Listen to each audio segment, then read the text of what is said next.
Welcome to the Deep Leadership Podcast. Today, I'm joined by Dr. Amer Kaissi. Amer is an award-winning professor of healthcare administration at Trinity University. He's also an author, professional speaker, and a certified executive coach. In his most recent book, Humbitious, The Power of Low Ego, High Drive Leadership, Amer explores the role of ego in leadership. He's found that the most effective high-performing leaders combine deep, realistic humility with ambition and drive. And I am excited to have him on the show and talk about this very interesting topic. So Amer, welcome. Thank you for having me, John. Very excited. Yeah, I am excited. As soon as I saw this title of this book, I knew I wanted to have you on the show because it's so interesting to me. And really this idea of humility and leadership is something that changed my life when I first learned about it. So I'm really excited about diving deep on this topic. So first of all, I just want to explore a little bit, how did you end up getting into the world of leadership, teaching leadership, coaching leadership, writing about leadership? How did you end up in this world? Yeah, I'll start with some background. I grew up in Beirut, Lebanon, and I went to school to study public health, but I always knew that I wanted to teach. So I came to the US back in 1999 to get a PhD from the University of Minnesota. And after I finished, I took a job at Trinity University in San Antonio, teaching graduate students in healthcare administration.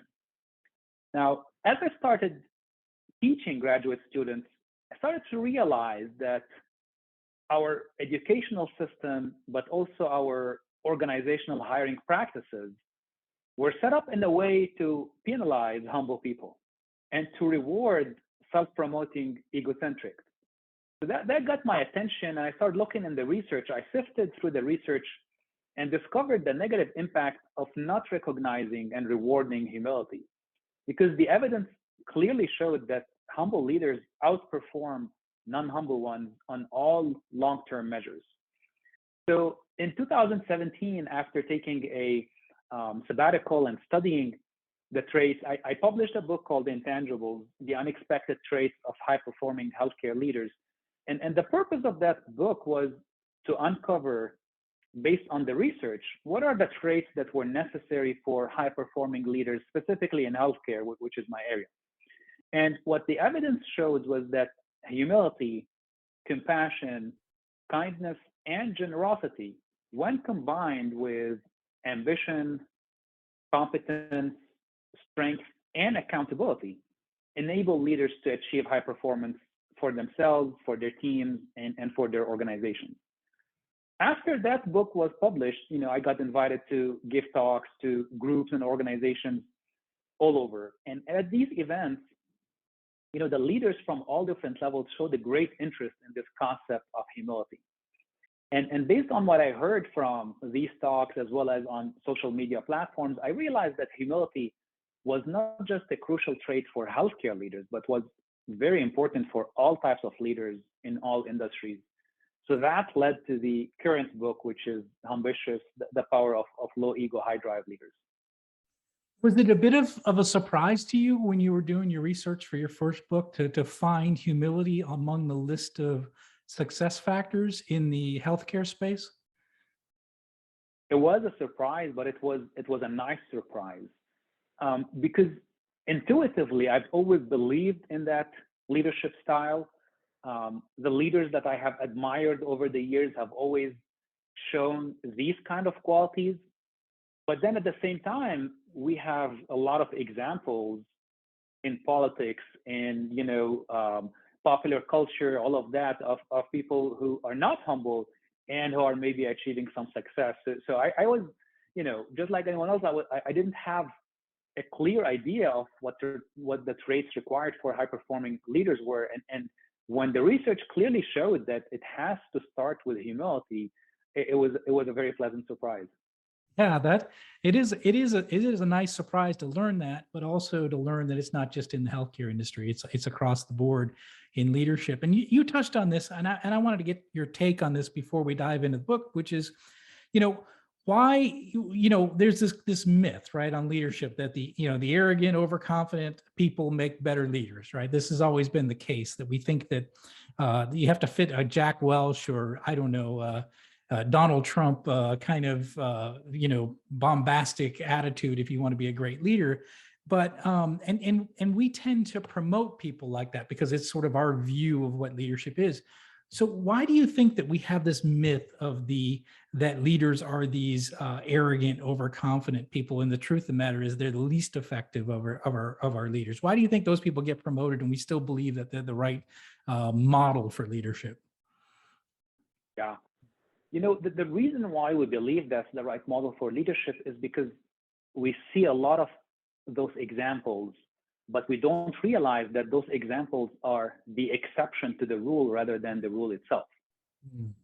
So when I look at the research on arrogant leaders, narcissists, self-centered people, the research is very clear that these kind of leaders actually tend to be promoted more for leadership positions. Mm.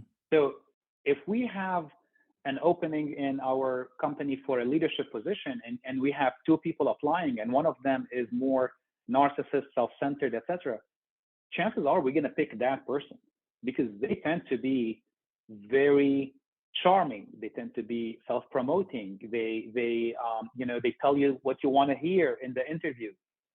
However, what the research shows is that once we put these people in leadership positions, in the long run, they are not effective leaders. In fact, they are horrible leaders because they tend to be cold, hostile, lousy team players, and terrible managers overall. So they're not effective in the long term.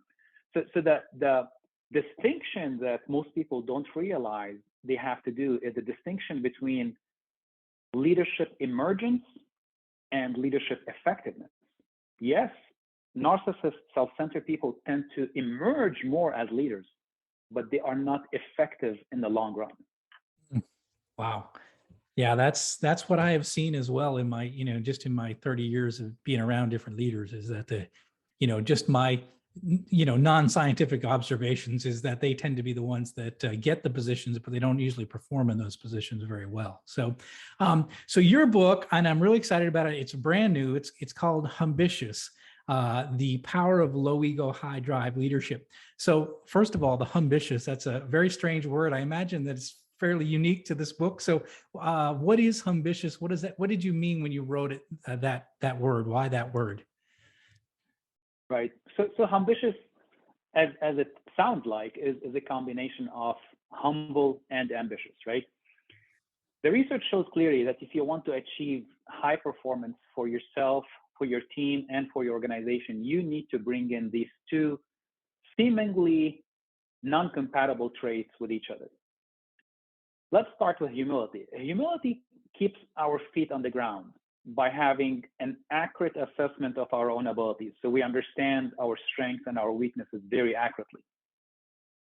Ambition, on the other hand, makes us reach for the stars by believing in our own greatness, but not only that, in the greatness of the people who work with us.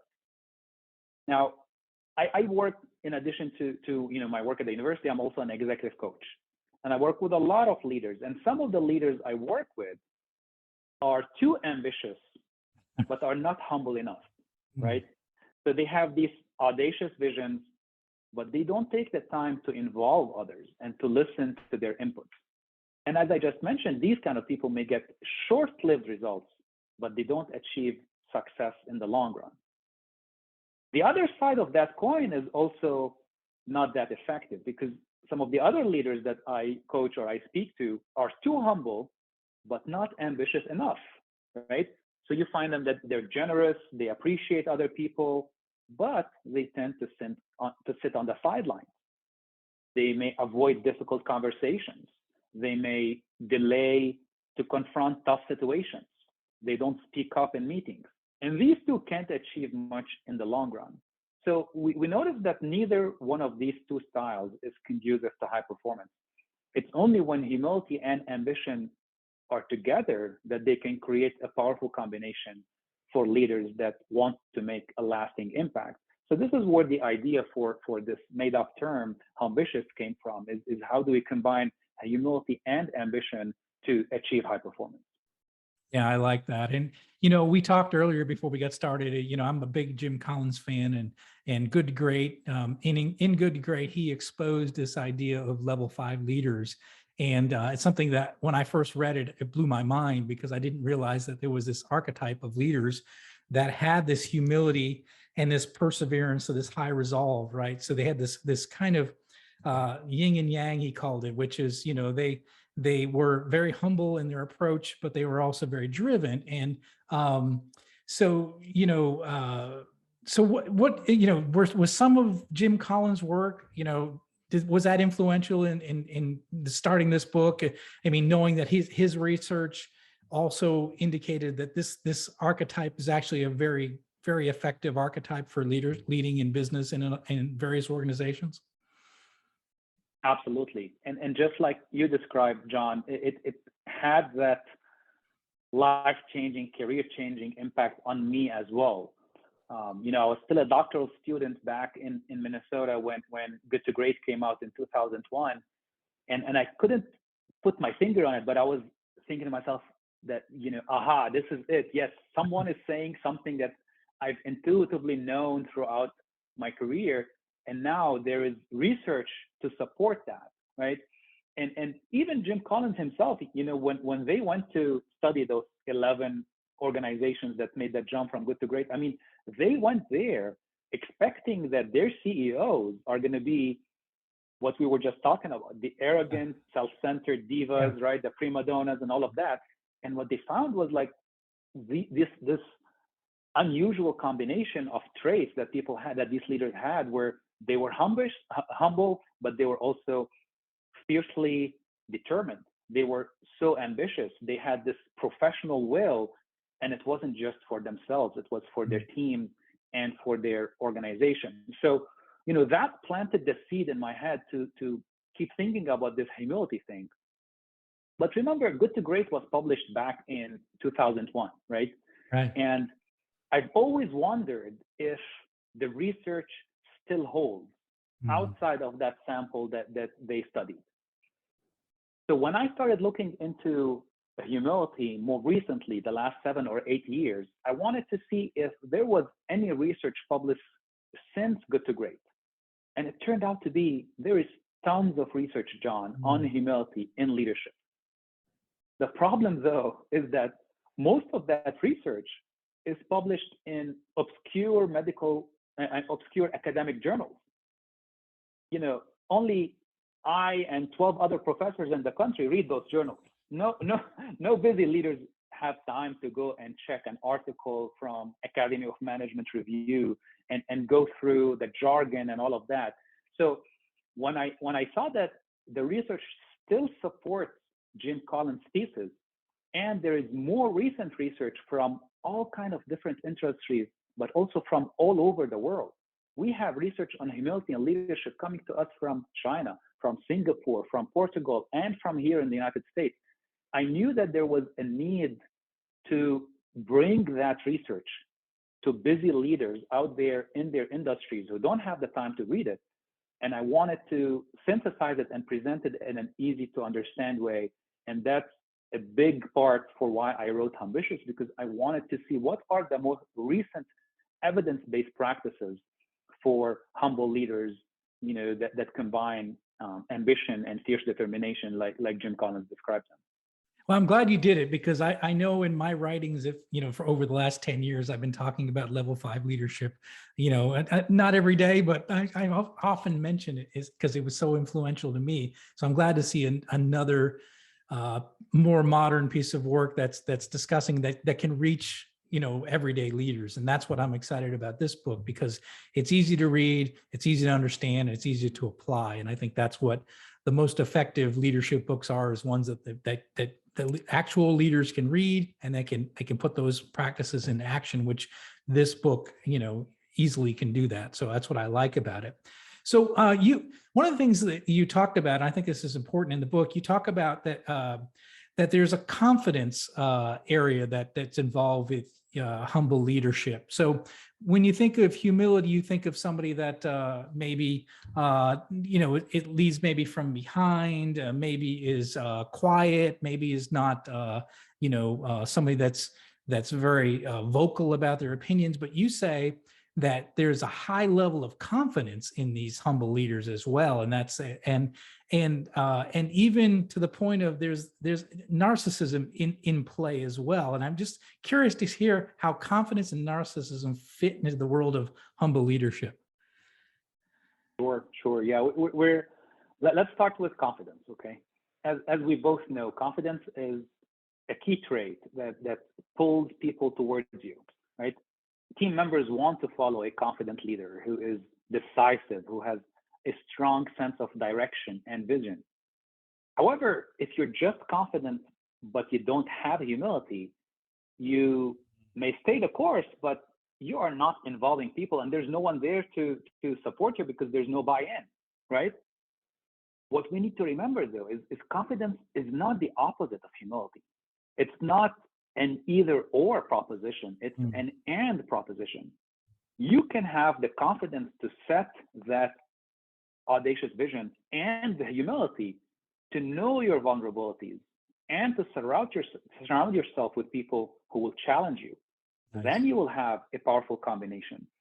The other aspect of confidence that we need to remember is, a big part of humility is saying, I don't know, or saying, this is a new situation that I haven't faced in the past, or admitting that you made a mistake, apologizing to people. All of these situations require confidence, right? Someone who has insecurities is not going to admit that they don't know or that they are facing a tough situation and they need help. So that's where I see the interplay between confidence and humility. Now, to move on to narcissism, this may be a little bit surprising, but yeah, it was to me. There are aspects. There are aspects of narcissism that are positive to a certain extent. Okay. And the emphasis is on the latter part of the sentence, to a certain extent, right? So if I were to summarize 15 years of research on narcissistic leaders and effectiveness, the research shows us that the relationship between narcissism and effectiveness follows an inverted U-shaped graph, right? Imagine a U-shaped graph and invert it. So as narcissism increases, effectiveness also increases, but up to a certain point. In that, we call that healthy confidence, which every leader should have. You believe in yourself, you believe in your abilities, you believe in your team. However, once it goes over that threshold, that inverted U-shaped graph is starting to go down, right? And effectiveness is starting to go down. So that's the area that is the unhealthy arrogance that we talked about so far. And there are many examples of leaders that have aspects of narcissism in them, in that they believe in their own abilities and greatness, but they rein in that narcissism, they rein in that ego, and they temper it with humility. I love that, because I think, I started my own business 6 years ago, my own manufacturing business, and I honestly believe that I will be successful. And that's maybe a little narcissistic, right? That I have the confidence in myself that I'm going to pull it off. And that's ego. I mean, that's me believing in myself. It's me betting on myself. But when it comes to actively leading the people that work for me, it's all humility, right? I don't stand up in front and say, I know all the answers. In fact, just the opposite. It's like, exactly. I've never seen this before. What do you guys think? How could we beat the competition in this particular area? Because I don't have a good idea here.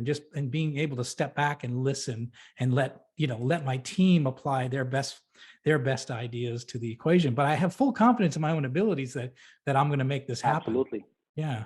Interesting. Yeah. See, this is another thing. What you just mentioned reminded me of another misunderstanding we have about humility. Humility is not about understating your strength. It's not about underestimating yourself. It's about estimating your strength in a very accurate way. So you don't, to be humble doesn't mean that that you're good at something or you believe in your company and that it's going to succeed, but you go and say, no, I don't think so, probably we won't make it, right? That's not humility, that's fake humility. Real humility is taking a very hard look at what you're good at, but also what you're not good at, and then surrounding yourself with people who are going to complement some of those weaknesses or the areas that you're not an expert in. I like that. You say in the book that humble leaders will significantly improve their team's performance by creating positive conditions. They create the right environment. What do you mean by that? How do these humble leaders create the environment to where their teams can get their maximum performance? Here again, the research shows us, John, that humble leaders, they create positive conditions in which the team members feel comfortable to voice their opinion. They feel comfortable to experiment and to fail because the leader themselves is modeling that behavior. So in this environment, the team members believe that their ideas are welcomed and built upon, and they don't fear to be ridiculed or to be punished if their opinions are different. Now, we both know that this is what is referred to as psychological safety, right? And it's a concept that Harvard Business School professor Amy Edmondson is the one who coined. Her early research in neonatal intensive care units in the NICUs in hospitals, which, as you know, is the area that I study, found that leaders who invited and appreciated others' contributions and included them in important discussions and decisions created that kind of psychologically safe environment, which in turn led to higher employee engagement and higher involvement in the projects that the leaders wanted the employees to be involved in. And we both know how important engagement is for any kind of employee today, not just in healthcare. So we have a clear path in how we create an environment where people feel psychologically safe, feel engaged, and also how we can unleash their innovation. And that path goes through humble leadership. Yeah, I love that. And I think you're right. I mean, when you create those environments where people can contribute and there's no fear of, when you're in an environment where, if someone makes a mistake, they get fired, right? Or if they get reprimanded. If you're in a psychologically safe place, people are more willing to, talk about their ideas and especially when they have a boss that listens to those ideas, and you instantly increase your employee engagement. And so this is a challenge we've been faced for the last 20 years is how do we increase employee engagement? And humility, being a humble leader, you're saying is the key, is the key of creating that environment where people feel like they can contribute and be part of, the success of the operation.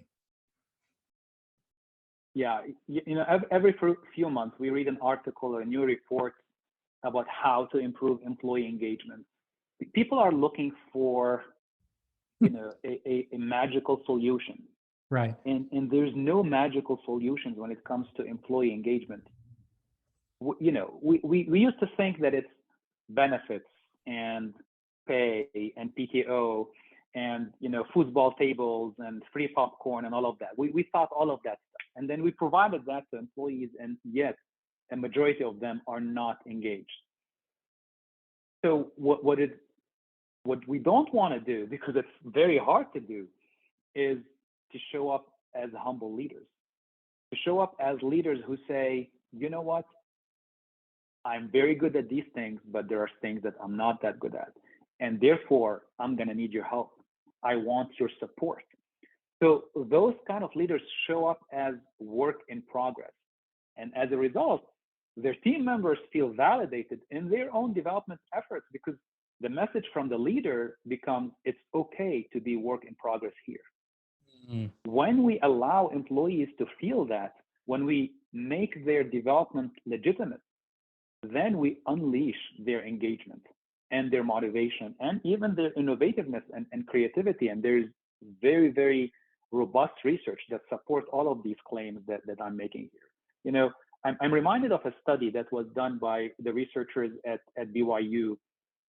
One of the employees who worked for a humble leader said, I actually enjoy working late and going above and beyond the call of duty when my humble leader genuinely asks for my help on something, or when they admit that they're confused about an issue. Imagine that an employee who gets excited to work late and go above and beyond. And the main reason for that is because their leader has showed up in that ambitious way and have created these kind of conditions. I love it. I love it. Yeah, it seems like everybody's been searching for the magic pill, but the magic pill has been talked about for a while, and people are almost missing it in a lot of cases. Yeah. Yeah, we both know there's nothing new in leadership, right? There's nothing. Right. There's no. Yeah, we may call it different things and a different approach, but it remains the same basic principles. Yeah. No, I agree wholeheartedly. So, you say that leaders should not shy away from demonstrating fallibility, vulnerability, and transparency. And this is an essential element of humble leadership.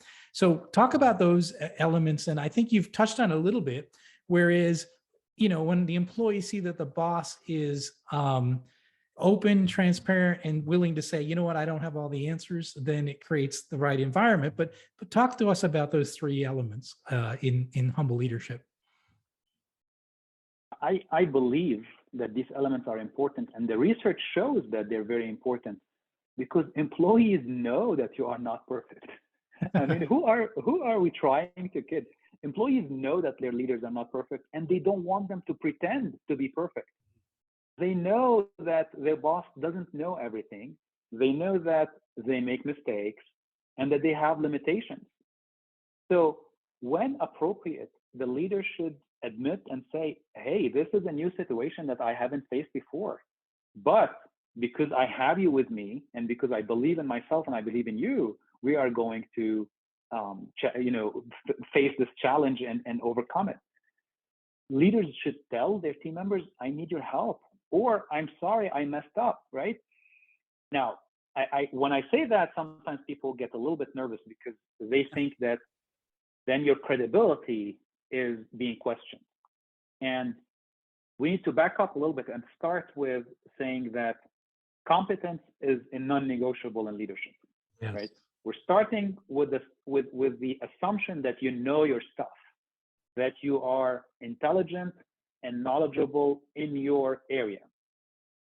However, when appropriate, you also admit that you don't know something. So you're not doing it every day. You're not being fallible, vulnerable, and transparent every single day in every meeting, because that will lead people to question your credibility. But once we have assumed your competence and your intelligence, then these become very important, because when you share those areas for improvement, as we said, the latest research now shows, I was just reading Harvard Business Review yesterday, and the research from Adam Grant and other researchers shows that the quickest way to build a psychologically safe team is for the leader to share with their team members what his or her areas for improvement are. As a leader, if you start your meeting by telling people what you are working on to improve, that is the fastest way to put your team on the path towards psychological safety and higher engagement. So that's why I believe these are so important for leaders to show. And it's not just my opinion. The research backs this up 100%. Yeah, interesting. I think we come into leadership thinking that there's no perfect employee, but the truth is there's no perfect boss either. And once both sides realize that's the case, then I think you can get things done, right? That the boss isn't perfect either, right? So and when we could admit, I'm pretty open with it with my employees, where I'm just, I'll say, look, that's not my strength. I really need help in this area because it's just I don't have that. Like, for example, there's certain things like spreadsheets and, and details and stuff. I just don't have the patience for it or the attention span for it. So I said, look, I need your help here because it's just something I don't do well. I get distracted quickly. I'm a big picture guy. I'm not a detail guy, but I need the details to be able to determine the big picture. So, and my team is happy to jump into and get the details for me. but because they know that this is just not one of my strengths. I just can't look at data and manipulate spreadsheets, and I can't run a pivot table to save my life, after 30 years of running Excel. So, but it is right. Nor should you try to do everything, right? Right. Otherwise, why do you need a team, right? Yeah, you bring in the team because they're going to bring in strengths that you don't have, and this way everyone is working and building on their strengths and knowing that their weaknesses are complemented by the others. Yeah, I agree. Yeah. You also say that, and I love this, that you say gratitude, appreciation, and recognition are also critical to building the right culture. And so talk about that, gratitude, appreciation, recognition, something I write about in my books a lot. And how does that help build the right culture? Yeah, I mean, again, this is one of those common sense things that are not commonly practiced, right? Yes. If we want buy-in, if we want engagement, if we want to unleash the creative potential of our people, we need to show them that we appreciate them, plain and simple. We need to go out there and say to them, to borrow a phrase from Coach Ted Lasso, we need to say, I appreciate you, right? What you are doing is appreciated. It's noticed. We can do that face to face, but my favorite way of doing it is a handwritten thank you note. Just the impact that a handwritten thank you note has on people is so strong and so long lasting. A few years ago, I received a handwritten thank you note from the president of my university. So I was giving a talk at an event for alumni, and it was on a Saturday, and he was there. He noticed that I was there, so he wrote me a handwritten thank you note saying it was a good talk and he appreciated me taking the time. Think of the impact that this had on me as a professor, that the president of the university took time out of his busy schedule to write me a thank you note. It was timely, it was specific, but also it was so authentic because he told me exactly what he appreciated about what I did. John, you bet I have that handwritten thank you note framed in my office, and I look at it every day, especially on harder days, right? Especially on days when things are not working well, because that is a reminder that, okay, yes, I may be having a hard day today, but at least I know that somewhere up there, someone appreciates the efforts that I'm putting and what I'm doing for, the students and the alumni and my colleagues and all of that.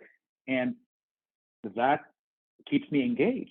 That helps me beat burnout, right? We talk so much now about burnout and the great resignation and people leaving and all of that. And again, we want magic pills, as you said, and there's no magic pill. The magic pill is go out there and show your appreciation to people and write them handwritten thank you notes. Yeah, that's such a powerful advice. And I think the fact that you have it's in your office, it reminds you of that the guy several layers up, in the organization noticed you and took the time to say thank you. And we don't realize the power of our I say our power of our presence, but just the power of us noticing things and taking action to thank employees. It has long lasting effects on our organization and our people. So that's a great story. And I really appreciate that. We have just scratched the surface of this book. I think it's phenomenal. Again, I'll remind everyone, the book is called Humbitious: The Power of Low Ego, High Drive Leadership. And I highly recommend it's available.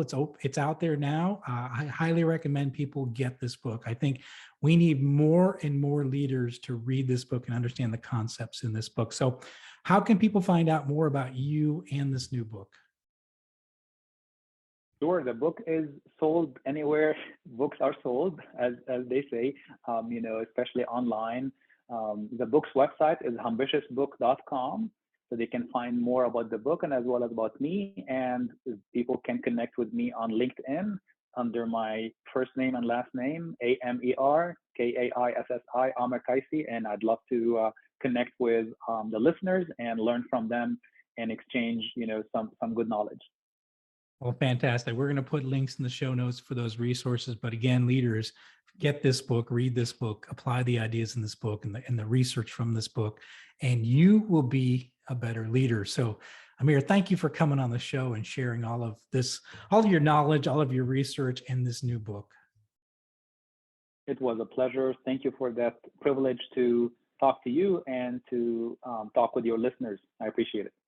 Well, thanks again. Well, thank you for listening to Deep Leadership. If you like this podcast, please subscribe and share so we can continue to build a world with better bosses. Until next time, this is John Rennie saying take care and lead well.